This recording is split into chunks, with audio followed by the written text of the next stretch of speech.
Une fois de plus, un retournement de situation rocambolesque de la part du Paris Saint-Germain qui revient de nulle part, d'un 2-0 où on les voyait perdus, acculés, en manque d'efficacité offensivement parlant. Mais le Paris Saint-Germain s'en sort toujours. Cette fois-ci, la bonne étoile a été du côté du Paris Saint-Germain. Il était en manque d'efficacité offensive, comme je le disais, avant les entrées de Kangin Lee et Ibrahim Baye, qui ont fait la différence. Et Gonzalo Ramos aussi, je l'oubliais. T'avais un Gvara pas très inspiré, qui était en manque de réussite. Un Désiré Doué qui avait du mal à composer également. Un Bradley Barcola esselé. Mais quoi qu'il arrive, le Paris Saint-Germain s'en sort. J'en connais un autre qui s'en sort pas mal du tout. C'est le nouveau portier du Paris Saint-Germain. Alors lui, il a échappé belle.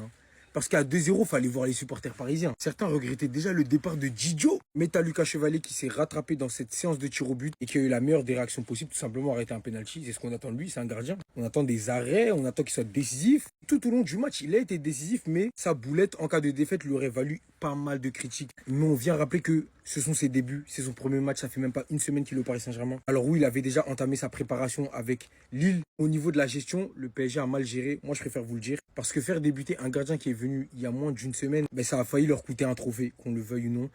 Bien heureusement, le Paris Saint-Germain s'en sort avec une victoire, une remontada, saison complète. La boucle est bouclée. Le Paris Saint-Germain a réussi son pari. Le Paris Saint-Germain a validé son grand chelem, remportant tous les trophées possibles et inimaginables. Il manquera uniquement la coupe intercontinentale à jouer en janvier, si je dis pas de bêtises. Mais hormis ça, le Paris Saint-Germain a tout gagné si on compte pas la Coupe du Monde des clubs qui était une nouvelle compétition justement. Et ils sont arrivés en finale.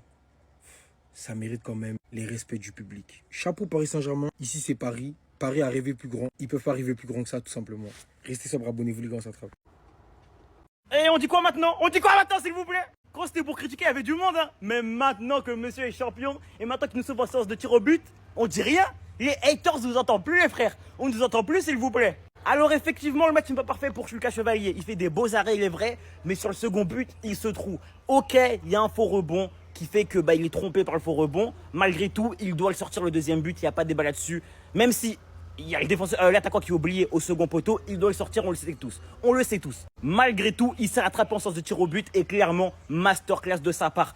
Il arrête le penalty qu'il fallait arrêter pour lancer la séance de tir au but et au final, on reprend l'ascendant et le climax mental. Tu vois ce que je veux dire? Lucas Chevalier, faites-lui confiance, surtout faites confiance à Luis Enrique. Il sait très bien ce qu'il fait. Luis Enrique sait très bien ce qu'il fait même. C'est ses débuts, certes, ce n'est pas parfait qu'on soit bien d'accord. Malgré tout, je le répète, c'est son premier match. Son premier match au Paris Saint-Germain, qui était une finale de Super Coupe d'Europe, s'il vous plaît. Un match qui n'était pas facile. Et la défense ne l'a clairement pas aidé ce soir, on peut se le dire. Les frères, premier match, premier trophée européen, mais c'est dans la poche. Mais c'est dans la poche, les frères. Merci Lucas Chevalier, merci Luis Enrique. C'est que le début, on va dans les sommets ensemble. On va dans les sommets ensemble, les frères. Heureusement, mais heureusement pour Lucas Chevalier qu'on a gagné le match. Parce que je vous jure, sur Twitter, les gens, ils sont trop mauvais. Juste après sa boulette, il y a quelqu'un qui a tweeté « Lucas Chevalier, bon courage pour passer après le meilleur gardien du monde de la saison dernière. Loin d'être serein le bonhomme. Donnarumma l'aurait arrêté. » En parlant de ce but, donnez même 300 millions à Donnarumma. Quand il a fallu le prolonger, il fallait tout lui donner. Moi, de ce que je vois, c'est que le cas Lucas Chevalier divise dans la communauté PSG, parce que certains étaient attachés à Donnarumma. Ils veulent faire payer à Lucas Chevalier le départ de Donnarumma, que Lucas Chevalier, justement, lui, il y est pour rien. C'est le choix de Luis Enrique. Pour un premier match, excusez-moi, c'est plus qu'encourageant. Parce que certes, il te fait une boulette, mais qui te dit que Donnarumma, déjà, l'aurait arrêté? Que Donnarumma, faut pas oublier qu'il a sorti des boulettes. Mis à part sa boulette, Lucas Chevalier a été très rassurant pendant ce match. Surtout dans la séance des tirs au but, Lucas Chevalier, il plongeait toujours du bon côté. Mis à part sur le tir de Matistel, d'ailleurs qu'il l'a mis à côté. En tout cas, bande de couillons, arrêtez d'être bêtes.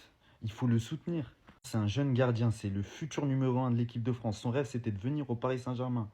Et vous êtes là, vous l'insultez. Montez dans le train Chevalier, je vous le dis. Plutôt pas mal pour une première. Hein. Premier match, un penalty arrêté pour revenir totalement dans la séance de tir au but. Je comprends pas les Parisiens. Les Parisiens qui ont un agenda sur Lucas Chevalier, vous regardez pas la Ligue 1. Je sais que vous allez me dire il a fait une bourde sur ce but. Oui, il a fait une bourde. Premier match avec une pression énorme. Il doit venir succéder à Donnarumma qui a son prime, qui a ramené une Ligue des Champions au Paris Saint-Germain, dans un contexte très étrange, où Donnarumma il se faisait insulter pendant des mois et des mois, et aujourd'hui bizarrement c'est devenu le chouchou d'un tas de Parisiens. Soyez juste avec Chevalier, soyez des gens justes. Moi je comprends pas que des gens qui aient regardé les matchs de Lucas Chevalier à Lille puissent se dire non j'en veux pas au Paris Saint-Germain. C'est pas possible. Pour moi tous ceux qui ne le veulent pas, tous ceux qui le critiquent, vous avez juste jamais vu ce mec jouer. Parce que vous dites ce que vous voulez. Il fait une bourde sur le deuxième but. Oui, mais sur le premier but, où il peut rien faire. Il fait un arrêt de fou avant que la balle revienne sur Van de Ven. De toute façon, je vous le dis maintenant. Je sais que c'est pas tous les Parisiens, bien évidemment. Mais pour tous les haters, faites attention à vous. Parce que bientôt, vous allez plus trouver assez de mots, assez de langue pour retourner vos vestes sur ce gardien. C'est un monstre, il l'a prouvé à Lille. Et je vous assure, avec la défense du Paris Saint-Germain, il va juste vous prouver, vous faire regretter. Et encore une fois, donner raison à Luis Enrique de pourquoi il fallait faire ce changement. Et pourquoi il va faire du bien à l'équipe. Retenez bien. Malgré le contexte très compliqué, malgré l'embrouille qu'il y a entre le PSG et Donnarumma, malgré le fait que ce soit son premier match, malgré la pression qu'il y avait sur ses épaules, sachant que dans ce match, il encaisse 2 buts, il a su surmonter la pression et qualifier le Paris Saint-Germain au penalty et remporter son premier match et son premier trophée. Est-ce que le fait de remplacer Donnarumma par Chevalier est une bonne décision de la part d'Enrique? On verra. Mais ce qui est sûr, c'est qu'avant l'entrée game changer de Gonzalo Ramos et Kang Lee, beaucoup de gens sur Twitter étaient en train de critiquer Chevalier, de mettre en valeur Donnarumma. Alors que personnellement, moi je trouve qu'il fait un bon match. En vrai, sur les 2 buts qu'il prend, c'est du manque de chance. Gonzalo Ramos et Kang Lee qui ont retourné le match sur une mine de Kang Lee. Il y avait 2-0 à la 84e minute. Mais le PSG égalise sur une superbe passe de Dembélé pour Gonzalo Ramos. Cette réaction de Chevalier, elle dit tout.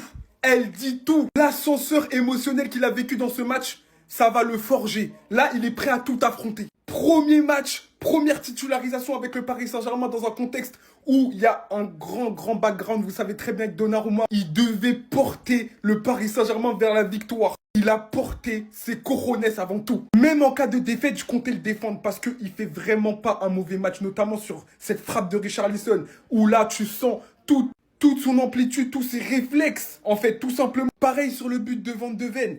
Encore une fois, à bout portant, il fait quand même au début un très bel arrêt. Il peut rien faire derrière parce que ça suit pas. Alors oui, il fait une boulette. Ok, c'est une mauvaise prise de balle, mauvaise décision de se coucher de la sorte alors que le ballon n'était vraiment pas dangereux. Mais il réussit à se rattraper dans la séance des tirs au but. En sortant un penalty, les gars, et en menant le Paris Saint-Germain vers la victoire. Je vous jure que cette victoire, dans sa tête, c'est une libération. Parce que là, il avait beaucoup de choses à prouver. Tout le monde l'attendait au tournant. Et je pense que c'est pour ça qu'il a été un peu fébrile sur un but. Mais là, il va être hermétique à la pression. Là, il a traversé une épreuve du guerrier. Surtout pour un gardien, c'est super important. Lucas Chevalier vient de poser sa couronne sur les buts du Paris Saint-Germain. Force de caractère. Un peu représentatif du groupe qu'on a aujourd'hui, un peu représentatif de l'équipe qu'on possède, un peu représentatif aussi du coach qu'on a. Il a posé ses couilles sur la table. Et c'est ça qu'on a aimé aussi aujourd'hui au PSG. Alors on a pu voir que sur sa première possibilité de se montrer, il a fait un arrêt qui est exceptionnel, un arrêt réflexe, un arrêt où les autres défenseurs n'ont pas suivi malheureusement, ce qui a provoqué le 1-0. Le 2-0, par contre, il est pour sa poire. Une erreur de main qui a provoqué justement le 2-0. Et derrière ça, on a Ousmane Dembélé qui s'est énormément montré disponible pour Lucas Chevalier, que ce soit durant les tirs au but ou justement après que le match soit terminé. C'est le seul joueur qui est parti encourager Ousmane Dembélé. C'est des choses que je regarde. Lucas Chevalier, il est parti le chercher pour le ramener dans le groupe. C'est des choses que je regarde parce qu'il faut se rappeler que Chevalier, ça fait moins d'une semaine qu'il est au PSG. Il a 2-3 entraînements dans les pattes. Premier match, première erreur. Mais derrière, qu'est-ce qui se passe? Tir au but. Les 2 premiers, il est dessus. La première, je pense que s'il fait 5 cm de plus... En vérité, la première, c'est Donnarumma. Il l'arrête. C'est ça la vérité. Mais aujourd'hui, on a Chevalier. Donc aujourd'hui, on se contente de Chevalier. Chevalier, il est sur la première. Il est sur la deuxième. La troisième, il la sort. C'est clair. Après, ça fait partie du jeu. La quatrième, l'autre, Matistel, il la rate. La cinquième, elle est imparable. Merci. Tu t'es trompé dans le match, tu t'es gouré. Derrière, durant les tirs au but, tu as eu l'occasion d'aller la chercher, d'aller te rattraper. Je peux que te dire merci. Merci de nous avoir montré les coronets que tu as aujourd'hui, Lucas Chevalier. Merci de nous montrer que tu peux être le gardien du PSG. Voilà. On ne va jamais dénigrer un joueur du PSG ici. On ne fait que des constats. Et aujourd'hui, on constate la force de caractère. Il y a beaucoup, hein. Les gars, on a eu des gardiens. Kevin Trapp, Aerola. Bon, Sirigu, il était plus dur dans la tête. On a eu Donnarumma. Donnarumma, des erreurs dans un match, il peut ne pas revenir. Donc voilà, quand on a eu ces gardiens-là, on sait qu'un gardien qui revient dans son match après une erreur, il faut le remercier.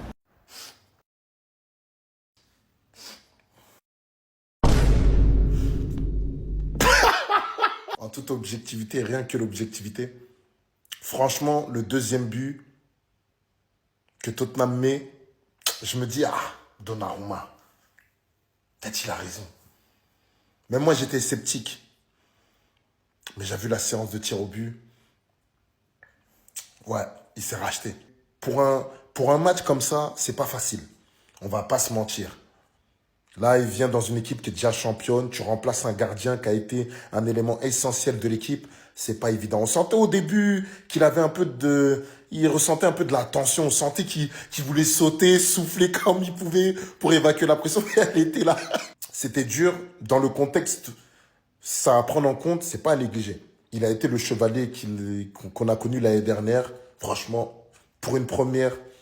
Mais on va pas oublier le deuxième but. Le deuxième but, on va pas l'oublier.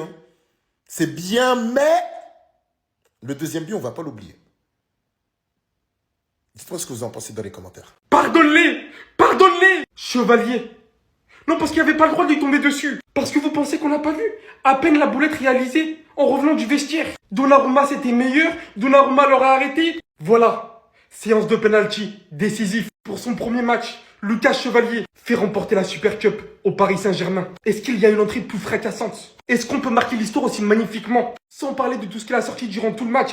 Avant la boulette au revenant du vestiaire. Sur le tir de Richarlison, de quelle justesse il le dévie. Derrière de même, en super rapproché, il arrive à la mettre à transversale et la dévie encore une fois. Je crois que vous vous rendez toujours pas compte de la performance. Il vient remplacer un gardien qui avait le statut du meilleur gardien du monde à ce moment précis. Et voilà que sans trembler, c'est l'un des meilleurs joueurs sur le terrain aujourd'hui pour le Paris Saint-Germain. En accordant bien évidemment aussi énormément de respect à la mentalité du Paris Saint-Germain qui ne s'est pas laissé faire jusqu'à la dernière minute. Le but des remplaçants, Lee Kang-in, Gonzalo Ramos. Même si on aurait attendu, qu'on se le dise, un réveil beaucoup plus tôt. Parce que là, ça s'est joué jusqu'à la dernière seconde. Mais on va remettre tout ça au fait qu'ils ont eu beaucoup de moins de jours de réparation. De préparation, excusez-moi. Premier match pour Lucas Chevalier. Premier match dans un contexte difficile, compliqué et différent des autres recrues. Pas des recrues du PSG, mais des recrues de base en temps normal. Parce qu'en temps normal, lorsque tu es transféré dans un autre club, tu ne joues pas comme premier match un match de Supercoupe. Voilà, tu joues la plupart du temps des matchs amicaux, voilà, pour t'acclimater avec tes coéquipiers, pour travailler les automatismes, etc. Donc première titularisation pour Lucas Chevalier dans un contexte difficile. Et ce que j'ai retenu de lui, c'est une bonne relance au pied. Voilà, je ne l'ai pas vu louper une relance. Un bon leadership. Voilà, lorsque les caméras étaient braquées sur lui, on le voyait bien parler avec ses coéquipiers, leur dire où se placer, etc. Des très bons arrêts lorsqu'il le fallait. Je pense à la frappe qui claque. Je pense à l'arrêt extraordinaire, parce qu'il faut le dire, extraordinaire sur Van de Ven, même si juste après il y a eu un but. Et malheureusement, une seule et unique faute de main. Donc dans tout ce que je vous ai cité, parce que je ne vous ai pas cité la séance de tir au but où il arrête un penalty. Donc dans tout ce que je vous ai cité juste avant, avec le contexte, vous voyez vraiment un inconvénient à sa performance. Parce que j'ai ouvert Twitter après le deuxième but de Chevalier. Ça y allait, hein. Waouh! Faut se mettre à la place des joueurs quand même, les gars. Tu joues un premier match sous les couleurs de ton club, un match important où si ton club gagne, ils remportent leur première Supercoupe de l'histoire et devient le premier club français à remporter la Supercoupe. Il y a eu des critiques, il y a eu des doutes autour de Donnarumma. Forcément, ça engrange du stress. Et malgré ça, il a tout de même fait des belles choses. Donc moi, je trouve que c'est une belle première.